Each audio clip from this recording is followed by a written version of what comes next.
எப்பயும் தந்தூரி கிரேவினா வெறும் சிக்கன் பன்னீரில் தான் சாப்பிட்ருப்போம். இந்த பொட்டேட்டோ தந்தூரி கிரேவியும் செஞ்சு பாருங்கள். நல்லா ஸ்மோக்கி ஃப்ளேவரோட அட்டகாசமாக இருக்கும்.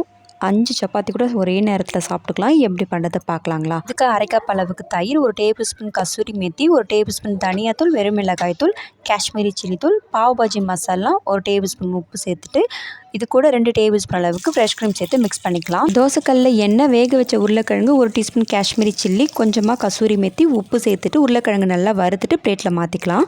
கடாயில் 4 டேபிள் ஸ்பூன் எண்ணெய் சேர்த்துட்டு மசாலா பொருட்கள் 2 பெரிய வெங்காயம், இஞ்சி பூண்டு பேஸ்ட் சேர்த்து வதக்கினதும் மசாலா தயிர் சேர்த்துக்கலாம்.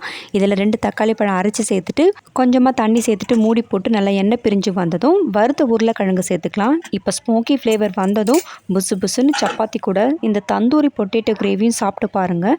டேஸ்ட்டு சூப்பராக இருக்கும். செஞ்சு பாருங்கள். டேஸ்ட்டு பிடிச்சிருந்தா நம்ம சேனலுக்கு சப்ஸ்கிரைப் பண்ணுங்கள். நம்ம பேஜையும் ஃபாலோ பண்ணிக்கோங்க.